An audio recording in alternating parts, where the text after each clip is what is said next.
नमस्कार, मैं हूं शम्स ताहिर खान और आप देख रहे हैं वारदात। सरहद पार से जब भी आतंक हिंदुस्तान को लहूलुहान करने आता है तो उनका बस एक ही मकसद होता है, मारो और मर जाओ। इसीलिए पाकिस्तान से आने वाला जिंदा सबूत जल्दी हाथ नहीं लगता, पर कसाब के बाद अब बड़ी मुश्किल से पाकिस्तान से आया एक और जिंदा सबूत हाथ लग गया।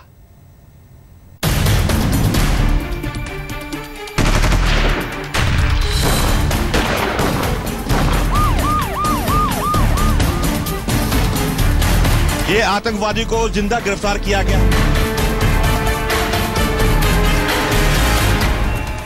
मारना ही मारना है। कभी कासिम खान, कभी उस्मान, कभी नवेद, कभी कुरैशी। ये सारे नाम इसी के हैं, पर इनमें से कौन असली है कौन नकली, ये फिलहाल कहा नहीं जा सकता।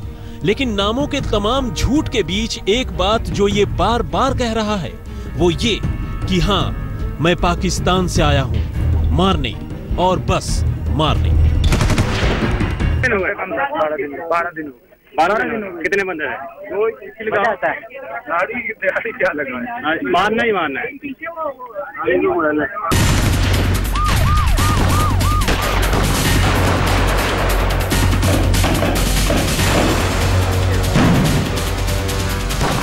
26/11 के इस गुनहगार का नाम था अजमल आमिर कसाब, जो 7 साल पहले जिंदा पकड़ा गया था।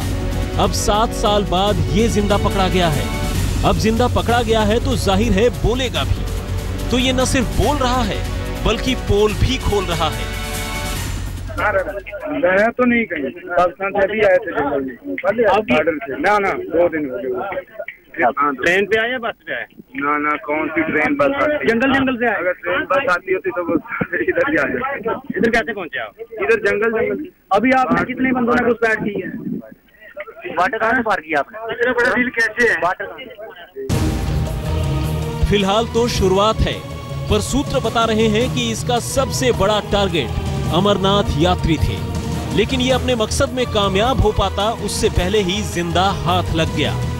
हालांकि इसके जिंदा पकड़ने की कोशिश कभी कामयाब नहीं होती अगर उधमपुर के कुछ गांव वालों ने अपनी दिलेरी का मुजाहिरा न किया होता। बगल आया है और आप देखिए कि किस तरह से सुरक्षा बल और सब अलर्ट है, पुलिस है, एकदम जिंदा लाया है उसको पकड़ के, और सब लोग जो अलर्ट में है। आप देख रहे हैं कि पाकिस्तान से आदमी उसको ले जाया गया है। ऑपरेशन जिंदा देख रहे हैं कि किस तरह से ऑपरेशन लॉन्च किया गया है। बेशर्मी से मुस्कुराते लश्कर तैयबा से जुड़े 20 साल के इस नौजवान को भी अपने अंजाम का पता था। अपने आकाओं के इशारे पर उसे भी बेगुनाहों पर अंधाधुंध गोलियां बरसाने के बाद किसी पुलिस वाले या फौजी की गोली से मौत के मुंह में चला जाना था। लेकिन यहां पहुंचने के बाद हालात कुछ ऐसे बदले कि अपनी मौत से पहले ही वो जिंदा पकड़ लिया गया। और अब जब वो पुलिस की गिरफ्त में है तो उसके खुलासों से पाकिस्तान के चेहरे का नकाब फिर से उतरने लगा है। पाकिस्तान से दो नहीं है, एक तो बात है ना। कितने बंदे ने पता नहीं? यही बैठा हूँ तुम्हारे सामने, और 2 ही बंदे थे आप। इस आतंकवादी के शुरुआती कबूलनामे पर यकीन करें तो वो अपने एक साथी मोमिन के साथ 12 दिन पहले पाकिस्तान से हिंदुस्तान में दाखिल हुआ था। यहाँ पहुंचने के बाद दोनों ने अपने लोकल मॉड्यूल से AK-47 और हैंड ग्रेनेड जैसे असलहे लिए। बुधवार को दोनों ने जंगली और पहाड़ी रास्तों से होते हुए उधमपुर तक का सफर पूरा किया, और जैसे ही उन्हें BSF का एक काफिला नजर आया उस पर फायरिंग शुरू कर दी। इस हमले में BSF के 2 जवान जरूर शहीद हो गए, लेकिन उन्होंने इस आतंकवादी के दूसरे साथी मोमिन को वहीं पर ढेर कर दिया।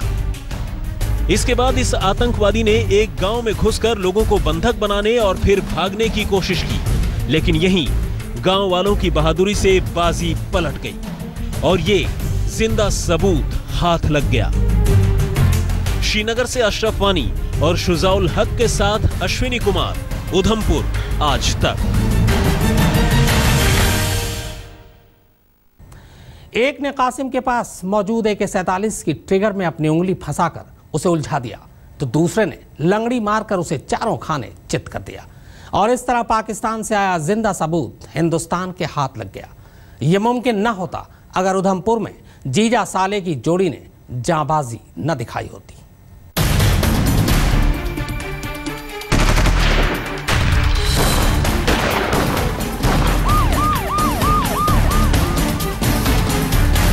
ये आतंकवादी को जिंदा गिरफ्तार किया गया।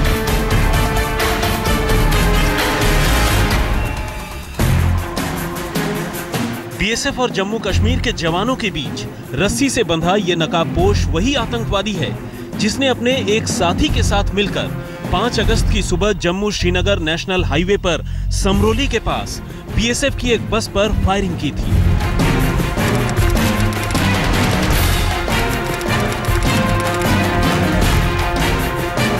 दरअसल कासिम कसाब के बाद जिंदा पकड़ा गया लश्कर का दूसरा आतंकवादी है जिसे निहत्थे गांव वालों ने अपनी जान पर खेलकर पकड़ा। कासिम खान लश्कर का वो आतंकवादी है जिसने अपने एक साथी मोमिन के साथ मिलकर जम्मू श्रीनगर नेशनल हाईवे पर समरोली के पास बीएसएफ की बस पर ढाबे में खड़े ट्रकों की आड़ लेकर फायरिंग करनी शुरू कर दी। इतना ही नहीं, दोनों आतंकवादियों ने फायरिंग के साथ साथ बस पर हैंड ग्रेनेड भी फेंके। अचानक हुई फायरिंग में बीएसएफ के 2 जवान शहीद हो गए और 13 जवान इस हमले में जख्मी हो गए। लेकिन बस में बैठे बाकी जवानों ने भी आतंकवादियों पर जवाबी फायरिंग की, तो इस मुठभेड़ में एक आतंकवादी मोमिन मौके पर ही ढेर हो गया, जबकि दूसरा आतंकवादी कासिम खान अपनी जान बचाकर भाग निकला। भागते भागते वो पास के एक गांव में घुस गया और वहां से 4-5 लोगों को बंधक बना लिया और बंदूक के दम पर उसने गांव वालों को वहां से भाग निकलने का रास्ता बताने के लिए मजबूर कर दिया। बोलने लगा मैं आप मेरे साथ चलो, मेरे को रास्ता बताओ कहाँ तक मुझे ऊपर जाना है, कहीं जहाँ पे कोई पकड़े नहीं, मुझे सेफ जगह पे पहुँच जाऊँ मैं। और सर मैं सोचा मैं नहीं जाऊँगा सर, इसने सर गन खड़ी कर दी सर। मैं अपनी सेफ्टी के लिए सर इसके साथ चल पड़ा सर। देखिए आपकी जान का भी खतरा था, आपकी जान भी जा सकती थी, पर तब भी आपने हिम्मत दिखाई। किस तरह से सारा किया है सर? इसके साथ हम चलते रहे देश की खातिर सर, भारत माता की खातिर सर।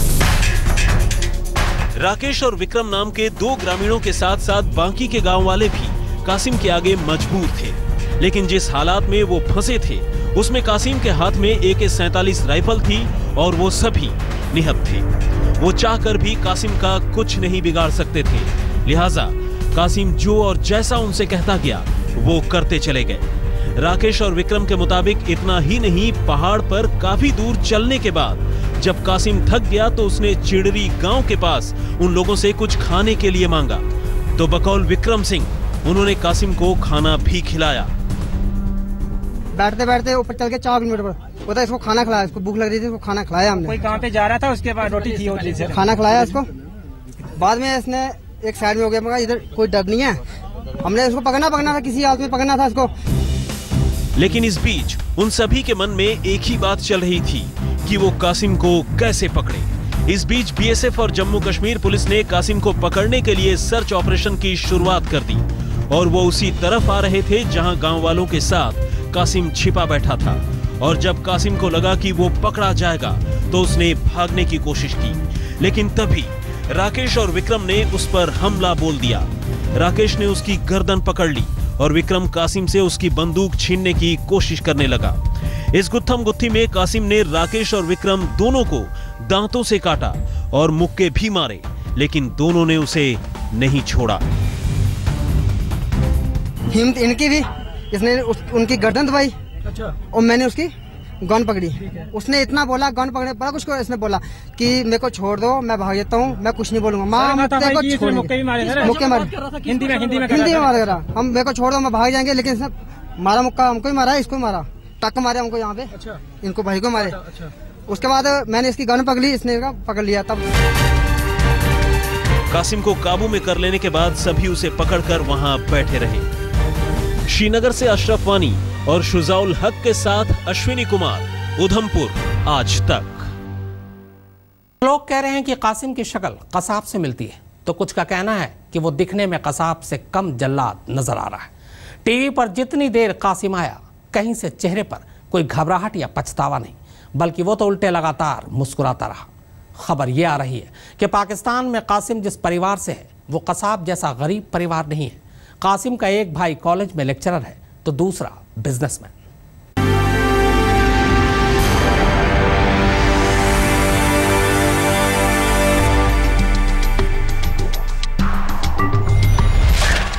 नाम मोहम्मद उस्मान उर्फ कासिम खान उर्फ उस्मान नवेद उर्फ कुरैशी। उम्र 20 साल। पहचान लश्कर-ए-तैयबा का आतंकवादी। पता फैसलाबाद, पाकिस्तान। एक भाई लेक्चरर, दूसरा भाई बिजनेसमैन और तीसरा आतंकवादी। सुनने में भी अजीब लगता है, लेकिन जम्मू कश्मीर के उधमपुर में पकड़े गए इस आतंकवादी ने अपनी जो कहानी बताई है वो कुछ ऐसी ही है। उसकी माने तो वो बेशक लश्कर-ए-तैयबा से जुड़ा है और हिंदुस्तानियों को अपना दुश्मन समझता है, लेकिन उसके परिवार में हर कोई उस जैसा नहीं है।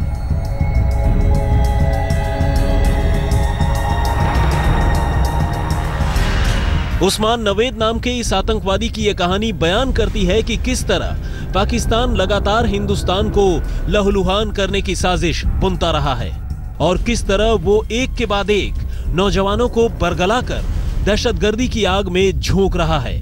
हर बार वो तमाम सबूतों के बावजूद इससे इनकार भी करता है। करने को तो इस बार भी कसाब की तरह पाकिस्तान कासिम उर्फ नवेद को अपना मानने से इनकार कर सकता है, लेकिन कैमरे पर किसी तोते की मानिंद सच्चाई का खुलासा करते नवेद का पूरा सच अब पूरी दुनिया जान चुकी है। सूत्रों की माने तो यह आतंकवादी पाकिस्तान के फैसलाबाद के गुलाम मुस्तफाबाद इलाके का रहने वाला है और लश्कर से जुड़ा है। उसके परिवार में 2 भाई हैं और एक बहन, जिनमें एक भाई लेक्चरर है तो दूसरा होजरी का काम करता है। अपने अब तक के पूछताछ में इसने अपने साथ साथ अपने एक साथी आतंकवादी के बारे में भी जानकारी दी है। उसका कहना है कि उसका साथी नोमान उर्फ मोमिन पाकिस्तान के बलावलपुर का रहने वाला था और लश्कर के कहने पर ही दोनों यहां पहुंचे थे। अश्विनी कुमार, उधमपुर, आज तक। उधमपुर में गुरदासपुर के एक्शन रिप्ले की थी साजिश। इस ब्रेक के बाद